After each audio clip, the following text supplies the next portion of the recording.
ବିଚାରକର୍ତ୍ତା 3 ପର୍ବ। ଇସ୍ରାଏଲ ମଧ୍ୟରେ ଯେଉଁମାନେ କିଣାନୀୟ ଦେଶୀୟ ଯୁଦ୍ଧ ସକଳ ଜାଣିନଥିଲେ ସେହି ଲୋକମାନଙ୍କୁ ପରୀକ୍ଷା କରିବା ନିମନ୍ତେ ଓ ଇସ୍ରାଏଲ ସନ୍ତାନଗଣର ପୁରୁଷ ପରମ୍ପରାକୁ ଶିକ୍ଷା ଦେବା ନିମନ୍ତେ ଅର୍ଥାତ୍ ଯେଉଁମାନେ ଆଗେ ଯୁଦ୍ଧ ଜାଣିନଥିଲେ ସେମାନଙ୍କୁ ତାହା ଶିଖାଇବା ପାଇଁ ସଦାପ୍ରଭୁ ଏହି ଗୋଷ୍ଠୀୟ ଲୋକମାନଙ୍କୁ ଅବଶିଷ୍ଟ ରଖିଲେ, ଯଥା ପଲେଷ୍ଟିୟମାନଙ୍କ 5 ଅଧିପତି, ପୁଣି ବାଲ୍ ହର୍ମୋନ ପର୍ବତଠାରୁ ହମାତରେ ପ୍ରବେଶିବା ପଥ ପର୍ଯ୍ୟନ୍ତ ଲିବାନନ ପର୍ବତ ନିବାସୀ ସମସ୍ତ କିଣାନୀୟ ଓ ସିଦିଓନୀୟ ଓ ହିଦୀୟ ଲୋକ। ଏମାନଙ୍କ ଦ୍ୱାରା ଇସ୍ରାଏଲକୁ ପରୀକ୍ଷା କରିବା ନିମନ୍ତେ ଅର୍ଥାତ୍ ସଦାପ୍ରଭୁ ସେମାନଙ୍କ ପିତୃ ଲୋକଙ୍କୁ ମୋଶାଙ୍କ ଦ୍ୱାରା ଯେ ଆଦେଶ କରିଥିଲେ ତାହା ସବୁ ସେମାନେ ଶୁଣିବେ କି ନାହିଁ ଏହା ଜାଣିବା ନିମନ୍ତେ ଅବଶିଷ୍ଟ ରଖାଗଲେ। ଏଉତାରେ ଇସ୍ରାଏଲ ସନ୍ତାନଗଣ ହିତୀୟ ଓ ଇମୋରୀୟ ଓ ପିରିସୀୟ ଓ ହିଦୀୟ ଓ ଜିବୁସୀୟ ଓ କିଣାନୀୟ ଲୋକମାନଙ୍କ ମଧ୍ୟରେ ବାସ କଲେ। ପୁଣି ସେମାନେ ସେମାନଙ୍କ କନ୍ୟାଗଣକୁ ଆପଣାମାନଙ୍କ ଭାର୍ଯ୍ୟା ରୂପେ ଗ୍ରହଣ କଲେ ଓ ଆପଣା ଆପଣା କନ୍ୟାମାନଙ୍କୁ ସେମାନଙ୍କ ପୁତ୍ରଗଣକୁ ଦେଲେ, ଆଉ ସେମାନଙ୍କ ଦେବତାମାନଙ୍କର ସେବା କଲେ। ଅନନ୍ତର ଇସ୍ରାଏଲ ସନ୍ତାନଗଣ ସଦାପ୍ରଭୁଙ୍କ ଦୃଷ୍ଟିରେ ଯାହା ମନ୍ଦ ତାହା କଲେ ଓ ସଦାପ୍ରଭୁ ସେମାନଙ୍କ ପରମେଶ୍ୱରଙ୍କୁ ପାଶୋରି ବାଲ୍ ଦେବତାଗଣର ଓ ଆସେରା ଦେବୀଗଣର ସେବା କଲେ। ତହିଁରେ ଇସ୍ରାଏଲ ପ୍ରତି ସଦାପ୍ରଭୁଙ୍କ କ୍ରୋଧ ପ୍ରଜ୍ୱଳିତ ହୁଅନ୍ତେ ସେ ଅରାମ ନହରିୟମ ରାଜା କୁଶନ ରିସିୟାଥିମ୍ର ହସ୍ତରେ ସେମାନଙ୍କୁ ବିକ୍ରୟ କଲେ। ତେଣୁ ଇସ୍ରାଏଲ ସନ୍ତାନଗଣ 8 ବର୍ଷ ପର୍ଯ୍ୟନ୍ତ ସେହି କୁଶନ ରିସିୟାଥିୟମ ସେବା କଲେ। ଏଉତାରେ ଇସ୍ରାଏଲ ସନ୍ତାନଗଣ ସଦାପ୍ରଭୁଙ୍କ ନିକଟରେ କ୍ରନ୍ଦନ କରନ୍ତେ ସଦାପ୍ରଭୁ ଇସ୍ରାଏଲ ସନ୍ତାନଗଣ ପାଇଁ କାଲେବଙ୍କର କନିଷ୍ଠ ଭ୍ରାତା କନସର ପୁତ୍ର ଅତ୍ନିଏଲକୁ ଉଦ୍ଧାରକର୍ତ୍ତା ରୂପେ ଉତ୍ପନ୍ନ କଲେ ଓ ସେ ସେମାନଙ୍କୁ ଉଦ୍ଧାର କଲେ।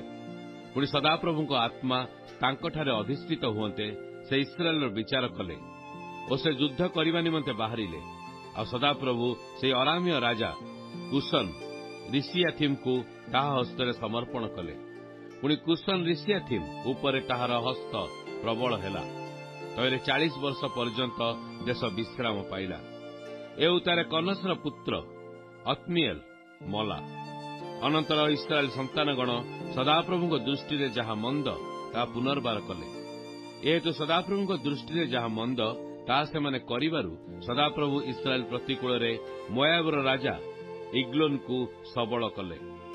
ତେଣୁ ସେ ଅମନ ଓ ଅମାଲେକ ସନ୍ତାନଗଣକୁ ଆପଣା ନିକଟରେ ଏକତ୍ର କଲା ଓ ସେ ଯାଇ ଇସ୍ରାଏଲକୁ ଆଘାତ କରି ଖର୍ଜୁରପୁରରୁ ଅଧିକାର କଲା। ତହିଁରେ ଇସ୍ରାଏଲ ସନ୍ତାନଗଣ 18 ବର୍ଷ ପର୍ଯ୍ୟନ୍ତ ମୋୟାବୀୟ ରାଜା ଇଗ୍ଲୋନର ସେବା କଲେ। ତେଣୁ ଇସ୍ରାଏଲ ସନ୍ତାନଗଣ ସଦାପ୍ରଭୁଙ୍କ ନିକଟରେ କ୍ରନ୍ଦନ କରନ୍ତେ ସଦାପ୍ରଭୁ ସେମାନଙ୍କ ପାଇଁ ଉଦ୍ଧାରକର୍ତ୍ତା ରୂପେ ବିନ୍ୟାମିନ ବଂଶୀୟ ରୋଗର ପୁତ୍ର ଇହୁଦକୁ ଉତ୍ପନ୍ନ କଲେ।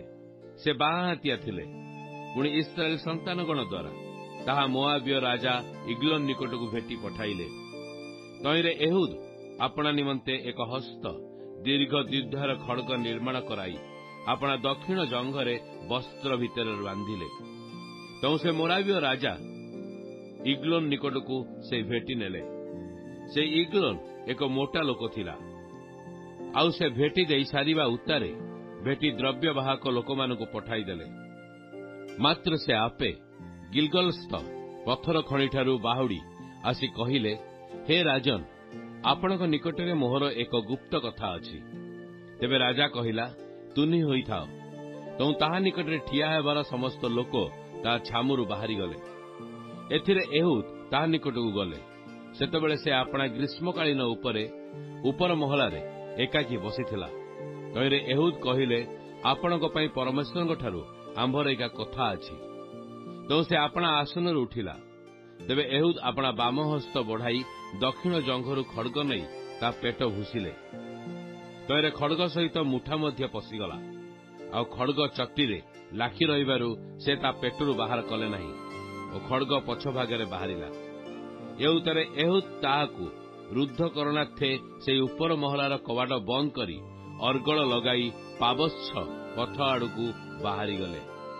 ସେ ବାହାରିଗଲା ଉତ୍ତାରେ ରାଜାର ଦାସମାନେ ଆସିଲେ ଓ ସେମାନେ ଦେଖିଲେ ଯେ, ଦେଖ, ସେହି ଉପର ମହଲାର କବାଟ ଅର୍ଗଳ ବଦ୍ଧ ହୋଇଅଛି। ଏଥିରେ ସେମାନେ କହିଲେ, ସେ ଅବଶ୍ୟ ଆପଣା ଗ୍ରୀଷ୍ମକାଳୀନ ଭିତର କୋଠରୀରେ ଆପଣା ପାଦ ଢାଙ୍କୁଅଛନ୍ତି। ତହୁଁ ସେମାନେ ଲଜ୍ଜିତ ହେବା ପର୍ଯ୍ୟନ୍ତ ଅପେକ୍ଷା କଲେ। ମାତ୍ର ଦେଖ, ସେ ଉପର ମହଲାର କବାଟ ଫିଟାଇଲା ନାହିଁ। ଏହେତୁ ସେମାନେ କଞ୍ଚି କାଠି ନେଇ କବାଟ ଫିଟାଇଲେ। ତହିଁରେ ଦେଖ, ସେମାନଙ୍କର ପ୍ରଭୁ ମରି ଭୂମିରେ ପଡ଼ିଅଛି।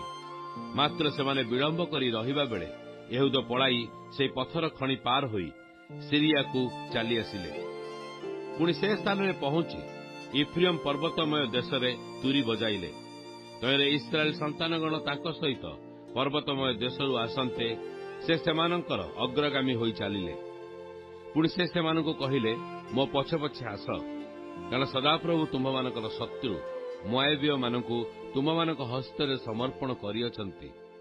ତହୁଁ ସେମାନେ ତାଙ୍କ ପଛେ ପଛେ ଚାଲି ମୋଆବୀୟମାନଙ୍କ ପ୍ରତିକୂଳରେ ଜର୍ଦ୍ଦନ ଘାଟମାନ ହସ୍ତଗତ କରି କୌଣସି ଲୋକକୁ ପାର ହେବାକୁ ଦେଲେ ନାହିଁ। ସେତେବେଳେ ସେମାନେ ମୋଆବର ଊଣାଧିକ 10,000 ଲୋକଙ୍କୁ ବଧ କଲେ। ପ୍ରତ୍ୟେକ ବୃହତ୍କାୟ ଓ ବିକ୍ରମଶାଳୀ ଲୋକ ଥିଲା, କେହି ପଳାଇ ପାରିଲା ନାହିଁ। ଏହି ରୂପେ ମୋଆବ ସେହିଦିନ ଇସ୍ରାଏଲ ହସ୍ତାଧୀନରେ ବଶୀଭୂତ ହେଲା। ତହୁଁ ଦେଶ 80 ବର୍ଷ ପର୍ଯ୍ୟନ୍ତ ବିଶ୍ରାମ ପାଇଲା।